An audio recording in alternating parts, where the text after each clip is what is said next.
Unang-una is siyempre bago tayo mag-start, dapat mag-lead tayo ng prayer. So yun po yung ah, hindi dapat kalimutan, 'no, yung pagle-lead ng prayer. So napakaimportante po na humihingi tayo ng gabay sa ating Panginoon.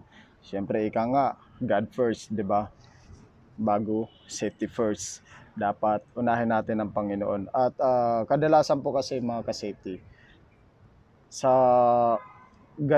marami ako na-encounter na mga ganong kaso na ang dami ng mga safety officer na kapag naatasan sila na mag-lead ng prayer, nagtuturo-turuan at parang ikinahihiya nila yung pagle-lead ng prayer, which is hindi naman dapat, no. Dapat maging confident tayo sa ating sarili kung paano tayo haharap at makikipag-usap sa ating Panginoon. Siyempre, nakikita din ng mga workers, ng mga tao, yung pagiging makarelihiyoso natin, yung pagiging makadiyos natin. No? So, importante po yun at malaki po ang impact nun sa mga tao na tayo ay bilang safety officer ay makadiyos din naman tayo, no? At makatao din naman. So, ayun po. Then after ng prayer, ano ba ang susunod?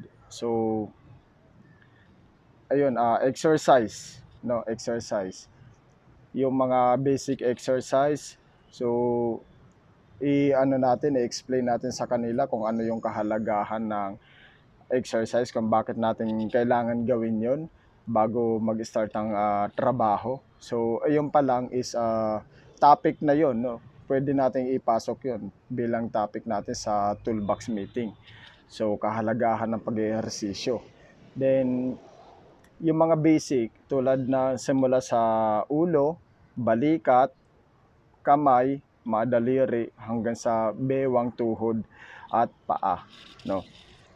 At yun po ipapaliwanag natin sa kanila, kaya kailangan natin mag-exercise para maganda yung flow ng ating blood, ng dugo, no, yung circulation ng dugo. Then iwas pulikat na rin, especially sa mga nagtatrabaho sa mga high rise, no, at yung mga tao na madaling mapulikat. Ayan, at na-stretch din yung ating kalamnan, mga muscles. Then yung buto natin, no. So nare-relax tayo doon, mga ka-safety. Ayun yung kahalagahan ng pag-exercise bago bago sumabak sa trabaho. Kailangan naka-prepare yung ating katawan, naka-ready yung ating katawan. Then, sunod, at yun sa mga ka-safety natin na nahihirapan doon sa uh, doon sa may itatopic nila, no, mga safety na nahihirapan doon sa topic para sa toolbox, po pwede naman na natin ipasok doon yung PPE, personal protective equipment. So, kahalagahan ng hard hat, ng chin strap, ng safety vest, then safety shoes. No, yun yung mga basic. Then, full body harness. So, kung ano ba yung purpose nito, no, purpose ng chin strap. So, pwede natin ipaliwanag sa kanila. Siguro naman po doon pa lang sa training. Pinapaliwanag na po yan ng mga ano ba, safety practitioner, no, yung mga nagtuturo doon kasi kadalasan naman talaga mga safety practitioner yung mga nagtuturo doon sa mga training center ng mga safety, no, officer. So ayun po mga kapatid natin mga safety, ayun po yung pinaka-basic na topic natin na po pwede natin ipasok sa topic natin sa toolbox. Well, kung ayaw natin ng paulit-ulit, hindi naman masama yun na maging paulit-ulit tayo, no? Na tinatopic natin yun kasi kailangan natin yun na araw-araw natin o talagang every time na may toolbox tayo kasi may mga safety kasi lalo na sa safety ng contractor, no, hindi sila nagkakandak talaga araw-araw ng toolbox. So minsan may MWF, no, ano sila, MWF yung schedule ng kanilang toolbox. So ayun, po pwede naman natin yun na i-discuss lagi sa kanila. Yun ay bilang pagpapaalala. So wala naman pong masama doon ano kung maumay sila, 'di ba? Sa paulit-ulit na lang kailangan natin ma-refresh lagi yung kanilang mind, na yung kanilang utak para hindi yung papasok sa kabilang tenga din labas sa kabila at kailangan maisa sa buhay din nila at maisa sa puso nila kung papaano yung sumunod sa safety rules and regulation. Isa pa yun, safety rules and regulation, kailangan natin magkaroon yan. I-explain din natin sa kanila yan. Pero bago tayo dumating doon, paliwanag ko muna mga ka-safety kung papaano ba makahanap ng o papaano ba makabuo ng topic o ita-topic natin sa toolbox. So madali lang po yan. Kung masipag ka mag-walkthrough, doon pala magkakaroon ka na ng idea. Mabibuild mo na yung knowledge mo. No? Makikita mo kung halimbawa sa araw-araw na pagtatrabaho ng mga tao, magkaroon ka ng time management para sa pag-walkthrough. Magkaroon ka ng time management para sa pagsa-site inspect. No, hindi yung hindi yung pag nakita mo okay lang, baliwala lang. Alam mo ng hazard, hindi mo pa gagawa ng action. So mali po yung mga ka-safety. Ang kailangan po natin gawin, mag-walkthrough tayo, then mag-site inspect tayo. Kung ano yung nakikita natin sa mga ginagalawan ng mga tao, sa mga area, no? Halimbawa, tulad niyan, madumi, nagkukos ng, maaaring mag-cause ng accident or incident, no? Accident. So, kailangan magkaroon tayo ng control doon. Kailangan maipaliwanag natin sa mga workers, kung ano yung dapat. So, ano nga ba ang dapat? Before, during, and after. Kailangan laging malinis ang kanilang ginagalawan. Then, isa pa, mga ka-safety, kapag mag-walkthrough ka, kapag mag-site inspect ka, marami ka makikita Marami ka makikita mga pwede mong itapik sa toolbox. Halimbawa, may mga open area dyan na hindi na lalagyan ng safety, 'di ba? Barricade, yung hindi na lalagyan ng harang or handrail, 'di ba? So dapat meron nun din signages, 'di ba? At doon pa lang din mga ka-safety na lalaman natin kung ano din yung nagiging kakulangan natin at yung nagiging kapabayaan natin. So kailangan maging open tayo sa lahat. Hindi lamang sa nakikita natin, kundi sa mga workers na nakakasalamuhan natin, tumanggap din tayo kung ano din yung maisasuggest nila. Hindi yung palaging tayo lang din ang tama. Kung halimbawa, mayroong safety crew, di ba? Kasi may mga safety crew magsasuggest na, sir, mas mainam yung ganito. Although na wala silang training, no? Pero hindi naman lahat ng kaalaman nila ay alam natin. So maging humble po tayo mga ka-safety at marunong dapat tayong tumanggap na kung ano yung mas mabuti para sa lahat. So ayun po, hindi naman po magiging kabawasan ng pagka-lalaki or kabawasan ng profesyon natin yan. So mas mainam nga yan na nakakapag-suggest yung iba. At least nagiging aware sila, di ba? So ayun po mga ka-safety. Sa pag-walkthrough pa lang, marami ka na makikita kung ano yung po pwede nating itapik sa toolbox. So hindi ka masisiro doon. Isa pa, kailangan nating i-challenge ang ating sarili sa araw-araw.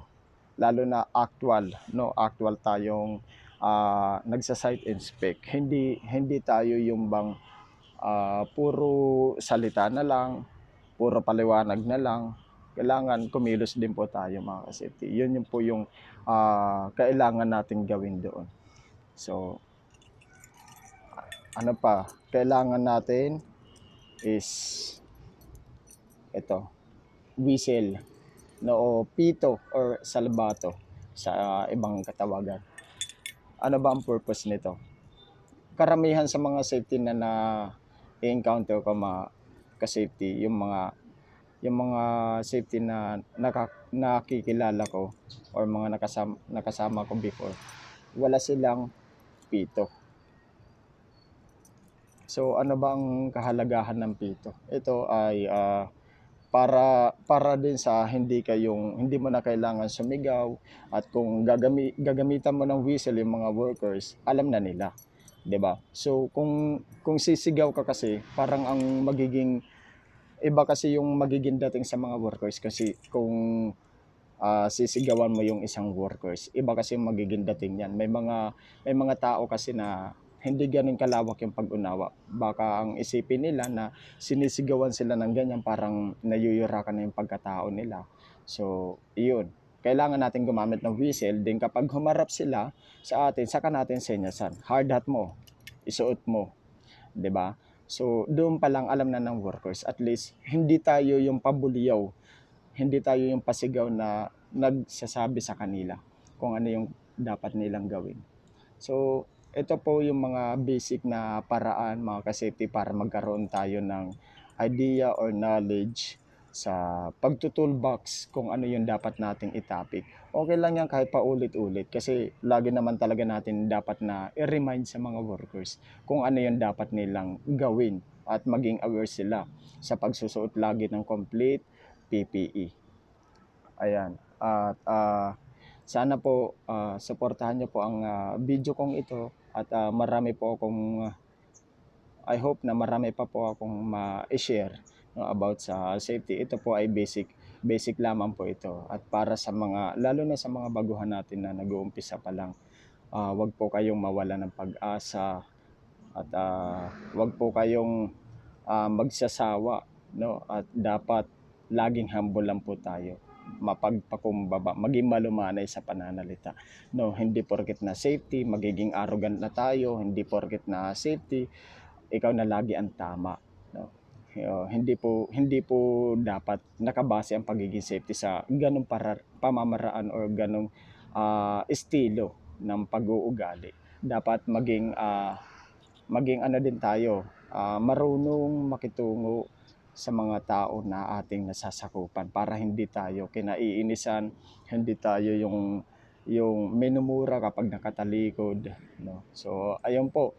At makapagbibigay pa po ako ng ibang mga ibang safety tips no para sa mga baguhan natin, mga nag-uumpisa pa lang. So I hope na suportahan niyo po ang video ito.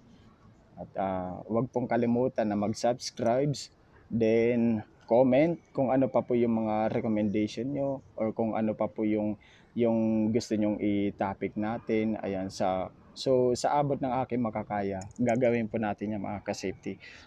Sharing lang po tayo ng knowledge at walang no debate po, no.